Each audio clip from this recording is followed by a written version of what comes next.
শেখ হাসিনা সরকারের পতন হলো, ইউনূস সরকারের পতন হলো এবং একটা সরকার আসছে মাত্র ৪ মাস এবং এই সরকারকে যেভাবে চারিদিক থেকে গলা টিপে ধরা হচ্ছে, এই সরকার যে সফল হবে তার 1% কোনো সম্ভাবনা নেই।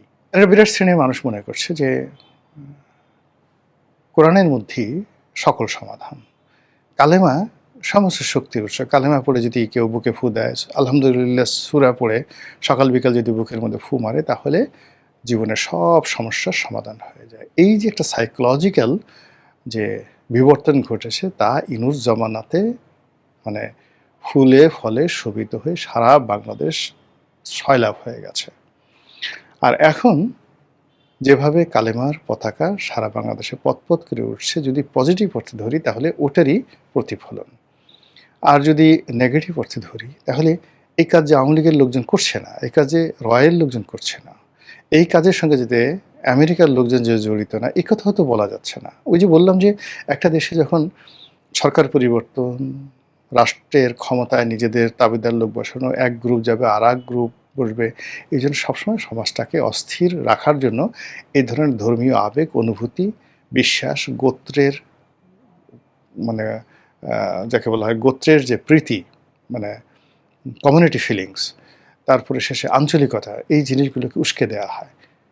Gopalganj versus Barishal, Barishal versus Noakhali, Noakhali versus Bogura, Bogura versus Rajshahi, এই জিনিসগুলো বিভিন্ন পক্ষ, সাম্প্রদায়িক শক্তি এবং যাকে বলা হয় সাম্রাজ্যবাদী শক্তি, তারা এই জিনিসগুলোকে বিভেদ এবং বিসংবাদ সমাজে তৈরি করে ফেলে, যেইটা এখনও আমাদের দেশে প্রবল আকার ধারণ করছে। আর ইতিমধ্যে আপনি দেখেন একসাথে যুগপৎভাবে পাকিস্তান বলল যে বাংলাদেশ থেকে বেশ কিছু জঙ্গি এখানে ট্রেন আপ হয়ে তারা পাকিস্তানে গিয়ে পাকিস্তানের একটি প্রদেশকে মূল পাকিস্তান থেকে বিচ্ছিন্ন করার জন্য তারা যুদ্ধ করছে।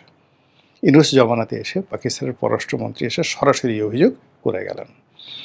এরপরে ইসরায়েলের যে রাষ্ট্রদূত রয়েছেন ভারতে, তিনি বললেন যে বাংলাদেশ থেকে হামাস যাচ্ছে, অর্থাৎ এখানে হামাসের একটা ট্রেনিং কেন্দ্র আছে, এই ট্রেনিং থেকে কেন্দ্র থেকে এরা ট্রেনিং নিয়ে মধ্যপ্রাচ্যের বিভিন্ন দেশে, দুনিয়ার সব জায়গাতে হামাস মানে শুধু ইসরায়েলে নয় সব জায়গাতে আছে, এরকম একটা প্রচার তারা করার চেষ্টা করছে বাংলাদেশকে টার্গেট করে। আর আমেরিকা এবং ইউরোপ তাদের তো আছেই, ওসামা বিন লাদেন, আইএস, তারপরে উগ্র গ্রুপ, ধর্মান্ধ গ্রুপ, এই ধরনের ন্যারেটিভ আছে এবং সেই জিনিসগুলো যখন ধুমায়িত হচ্ছে এবং পরপর কি বলবো মানে ইউনূস সরকার দুটো সরকারের, শেখ হাসিনা সরকারের পতন হলো, ইউনূস সরকারের পতন হলো এবং একটা সরকার আসছে মাত্র ৪ মাস এবং এই সরকারকে যেভাবে চারিদিক থেকে গলা টিপে ধরা হচ্ছে, এই সরকার যে সফল হবে তার 1% কোনো সম্ভাবনা নেই। ঠিক সেই সময়টাতে যখন এরকম চারিদিকে পথ করে কলেমার পতাকা উড়ছে, সেই পতাকার মধ্যে কি আপনি ঈমান দেখছেন, একিন দেখছেন, তাহজিব দেখছেন, তমদ্দুন দেখছেন, ইমতিহান দেখছেন? তারপর নাকি লা ইলাহা ইল্লাল্লাহু মুহাম্মাদুর রাসূলুল্লাহ সাল্লাল্লাহু আলাইহি ওয়াসাল্লামের যে বরকত, ফায়েজ, এটা দেখতে পাচ্ছেন। মহান আল্লাহ আমাদের সবাইকে হেদায়েত দান করুন এবং হেফাজত করুন। আসসালামু আলাইকুম ওয়া রাহমাতুল্লাহি ওয়া বারাকাতুহু।